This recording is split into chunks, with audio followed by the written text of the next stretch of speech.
안녕하세요. 오늘은 생각보다 빠르고 쉽게 종고점까지 돌파할 수 있는 일론의 한마디에 대한 이야기를 전해 드려볼까 합니다. 일론이 이 한마디를 던지는 순간 세상이 바뀔 수도 있는 그런 상황이 벌어질 수 있을 것 같고요. 자, 모델 2의 양산이 있어도 좋고 없어도 좋을 수 있는 이야기, 조금은 다른 시각에서 한번 보려고 합니다.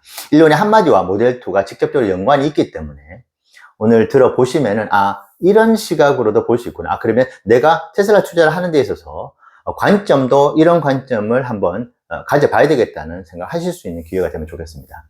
저는 상품 기획자로서, 글로벌 상품 기획자로서 비즈니스 모델도 설계하고 원가 설계, 그다음 마케팅 전문가로서 커리어를 쌓아왔습니다. 이 말씀을 드린 이유는 업종을 불문하고 외식업과 IT 기업, AI 기업, 자동차 기업 모두 고객들에게 상품을 제공하고 그 상품의 가격을 고객들이 보고 그 상품의 효능을 보고 상품 후기를 보고 구매를 결정을 하는 그 프로세스는 모두 동일하기 때문에 제가 경험을 했었던 커리어로서의 그런 다양한 경험들이 테슬라 투자자로서 테슬라가 출시하는 상품들, 그리고 테슬라가 출시한 이후에 여러 가지 마케팅 전략들을 보는 데 있어서 충분히 좋은 가이드라인과 참고가 된다고 생각을 합니다. 그렇기 때문에 제가 가지고 있는 경험을 바탕으로 해서 현재 테슬라가 처해 있는 여러 가지 좀 개선해야 되는 부분들, 그리고 극복해야 되는 상황들, 그런 부분들도 함께 좀 말씀을 드려봐야 될 것 같습니다. 테슬라가 모델 3를 가장 첫 번째 라인업으로 실제로 했었죠. 상용화를 목적으로 하는, 물론 로드스터가 존재했지만은 모델 S가 출시가 되고 난 뒤에 모델 3가 출시가 되었습니다. 자, 그리고 모델 Y가 출시가 되었죠. 그 다음에 사이버 트럭으로 갔는데, 모델 3가 출시가 되고 난 뒤에 모델 S의 매출을 어느 정도 잠식을 했습니다. 물론 가격 포지셔닝 자체가 워낙 달랐기 때문에 그 부분이 그렇게 크진 않았을 수는 있겠지만은, 테슬라의 전기차 라인업의 관심은 모델 S에서 모델 3로 급격하게 넘어갈 수밖에 없었습니다. 왜냐하면 중소형 세단으로서 다양한 대중의 어떤 고객들을 흡수할 수 있는 역할을 충분히 했었던 것이죠. 그 뒤로 모델 Y가 출시가 되었습니다. 모델 Y는 모델 3보다는 조금 더 높은 가격에 세단으로서 가지고 있는 조금 아쉬운 점을 SUV라는, 그 당시도 그렇고 지금도 그렇고 유행을 하던 그런 차종으로 출시를 한 것이죠. 그래서 지금 현재 모델 Y는 베스트셀링 카로 등극을 하게 된 것입니다. 그 이후로 사이버 트럭이 나왔습니다. 자, 여러분, 테슬라가 추구하는 현재까지의 마케팅 전략은 한마디로 얘기를 한다면 바로 메스티지 전략이라고 할 수 있습니다. 메스라는 단어와 프레스티지라는 단어의 합성어죠. 그래서 메스, 대중을 상대로, 메스 미디어 할 때 그 대중 매체라고 할 때 그 메스고, 그 다음에 프레스티지는 여러분께서 비행기를 타실 때 1등석이고 프레스티지석이 있죠. 이코노미석이 있는데 그게 프레스티지라는 단어입니다. 그래서 고급, 프리미엄의 뜻을 가지고 있는, 그래서 이 두 단어가 합쳐진 메스, 프레스티지, 그 뜻은 대중들에게 프리미엄급의 상품을 제공한다는 매우 유명한 마케팅 전략 중에 하나입니다. 테슬라는 로드스터부터 모델 S, 모델 3, 모델 Y, 사이버 트럭으로 이어지는 전체적인 자동차의 그 카테고리 라인업 자체가 기본적으로 메스 프레스티지 전략을 세우고 있는 것입니다. 그 뜻은 대중들에게 사랑을 받으면서도 고급화 전략으로 나아갔었던 것인데요. 자, 여기에 상품 기획자로서 조금 아쉬웠던 부분을 얘기 안 할 수가 없습니다. 바로 모델 Y와 모델 3의 가격 포지셔닝이었는데요. 모델 Y가 베스트 셀링카가 되었음에도 불구하고 지금 현재 2021년 1사분기에 자동차 인도량과 2024년도 자동차 인도량을 봤었을 때는 3년이라는 시간 동안 불과 30%의 인도량 상승밖에 있지 않았습니다. 자, 여기에는 냉정하게 테슬라 본사도 그 이유가 무엇인지, 단순하게 전기차 시장이 정체로 이어졌기 때문이라고만 외부적인 요인으로 둘 수는 없을 것 같고요. 전기차의 선두주자였던 테슬라가 모델 Y와 모델 3를 출시를 하면서 가격 포지셔닝이 조금은 중첩이 되면서 모델 Y가 모델 3의 매출을 잡아먹는, 소위 말하는 카니발라이제이션이 일어났다고 볼 수 있습니다. 카니발라이제이션이라는 단어는 쉽게 얘기해서 제살 깎아 먹기입니다. 모델 Y라는 신상품이 출시를 했지만은 기존에 잘 판매가 되고 있었던 모델 3의 매출도 함께 잠식을 하지만은 실질적으로 타겟 고객들은 더 넓혀 나가지 못하는 이유. 그래서 회사 전반적인 매출의 상승은 생각보다 그렇게 높지 않고 수익 역시도 기대했던 것만큼 올라가지 않는 상황. 그것이 보통 상품 기획자들이 가장 공포스러워하는 그런 시나리오인데, 물론 테슬라가 급속도로 성장을 해온 것만은 사실이지만은 2020년도 7월 달에 제가 테슬라 투자를 처음으로 시작하기로 마음 먹었을 때 2024년도의 그림은 500만 대가 넘는 인도량이었습니다. 자, 그러면 냉정하게 그렇게 되지 않았던 이유를 살펴볼 필요가 있는 것이죠. 그것은 바로 모델 Y의 포지셔닝과 모델 3의 가격 포지셔닝이 중첩이 되면서 외연을 확장하지 못했던 그 이유가 될 수 있는 것입니다. 실제로 모델 3의 판매량을 보시면은 마치 모델 S가 모델 3로 인해서 판매량이 감소된 것 같은 그런 어떤 판매량의 저조가 있을 것입니다. 자, 그렇다면 모델 2에 지금 관심들이 집중이 되어 있죠. 자, 모델 2가 대량 생산 체계를 갖추어 나가는, 그리고 서민층을 상대로 가격 저항에 아직까지 모델 Y와 모델 3의 가격에 조금은 부담스러워하는 고객들을 타겟으로, 그 타겟이 되게 많이 저변에 깔려 있는 그런 그 타겟층을 대량 생산을 가능하면서 그들을 흡수할 경우에 모델 2가 가지는 테슬라의 매출과 수익의 기여도는 막강할 것이라고 생각합니다. 자, 그런데 여기에서 반드시 생각해 볼 부분이 있습니다. 만약에 모델 2의 생산이 생각보다 진척이 더디거나 모델 2의 대량 생산 체계가 문제가 발생했을 경우에는 앞서 말씀드렸던 모델 Y가 모델 3의 매출을 잠식을 하고 모델 3가 모델 Y의 매출을 잠식한 이 카니발라이제이션이 모델 2에 일어날 수도 있습니다.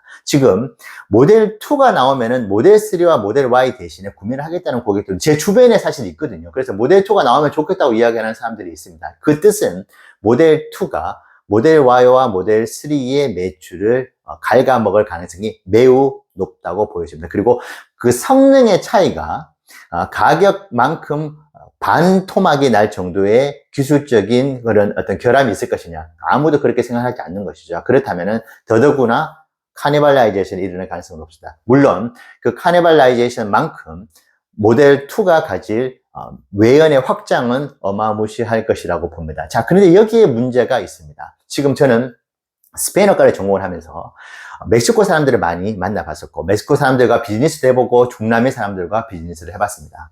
제가 이전 영상에서 누에보 레온이 지금 기가 멕시코죠. 멕시코에 있는 도시인데 멕시코 사람들의 어떤 비즈니스의 관념과 한국 사람과 미국 사람들이 가지고 있는 비즈니스 관념이 꽤 다릅니다. 실제로 중남미에서 계약을 하고 난 뒤에 본사가 닥달을 하지 않으면은 실제로 안 움직이는, 사실 이해하기 힘든 그런 상황들을 많이 경험을 했었는데, 지난 영상에서 만약에 누에보 레온이 생각만큼 그렇게 더디게, 지금 실제로 많이 더디게 지금 진행이 되고 있다고 보여지는데요. 그렇게 될 경우에 모델 2의 계획 전체가 위기에 빠지고 차질이 있을 수 있다고 생각하고 있었죠. 그래서 다행히도 지금 미국에서 공장들이 있죠. 그 기가 팩토리들이 모델 2를 양산하기 위한 작업에 돌입했다는 얘기를 듣고 매우 다행이라고 말씀도 드렸습니다. 근데 여기서 과연 미국에 존재하는 모델 2의 전용 공장이 아닌 기존 라인업의 증설만으로 모델 2가 가져다 줄 엄청난 양의 어떤 대기 수요들, 그리고 엄청난 양의 판매량을 과연 대량 생산을 통해서 실현을 할 수 있을까라는 부분에 있어서는 제 테슬라 투자자로서 퀘스천 마크가 달릴 수밖에 없습니다. 카니발라이제이션이 필수적으로 일어날 수밖에 없는 상황에서 외연 확장은 확실히 있는데 모델 2를 만들어낼 공장 자체가 그 캐파를 채우지 못하고 모델 2의 고객들을 만족하지 못하는 그런 상황이 발생할 수 있다. 그만큼 생산에 대한 문제들이 발생을 할 경우에는 모델 2를 과연 양산을 시키는 것이, 그 계획을 그냥 의존하면서 그 계획만 바라보는 것이 올바른 방향인지는 한번 생각해 볼 필요가 있는 것이죠. 자, 그렇다면 제가 말씀드리고 싶은 이 일론의 한마디는 무엇이냐? 일론 머스크가 현재 라인업으로 지금 판매를 하고 있는 모델 X부터 모델 3까지 이 상품과 플러스해서 지금 4월 30일까지 무료 배포를 하고 있는 FSD V12를 함께 세트 메뉴처럼 패키지로 묶을 경우에는 막강한 시너지가 날 수 있는 것입니다. 자, 그렇다면 모델 2를 굳이 생산하지 않는 그런 최악의 상황이 발생을 할 수 있어도, 그리고 일론 머스크가 여러 가지 상황들을 놓고 봤었을 때 모델 2의 양산이 당분간 생각보다 쉽지는 않겠어. 누에보 레온에다가 대량의 전용 공장을 세워가지고 미국으로 엄청나게 인도량을 보내려고 했었는데 그것이 생각보다 쉽지 않고, 미국에서 공장들도 지금 아무리 증축을 해봤자 카니발라이제이션이 분명히 일어날 것인데 그만큼 매출과 수익밖에 이루어지지 못한다면은 모델2를 굳이 만들어낼 필요가 있을까라는 생각을 분명히 할 것이고, 지금 CMO나 수뇌부 역시도 이 부분에 대해서 매우 일론과 긴밀하게 이야기를 나누어야 된다고 생각합니다. 자, 만약에 그것이 여의치 않는 상황으로 나왔을 때는 일론 머스크가 가지고 있는 여러 가지 미션들, 2030년까지 1000만 대가 거의 불가능해질 수 있는 부분이 있는 것이죠. 자, 그렇다면은 일론 머스크가 지금 현재 가지고 있는 라인업에 플러스해서 FSD V12를 일정 기간을 두고, 예를 들면 5월 15일부터 6월 30일까지 무료 배포를 하겠다는 얘기를 던지는 순간 어마어마한 일이 벌어질 것입니다. 지금 사이버트럭이 웨이팅 리스트로 300만 명이 지금 기다리고 있죠.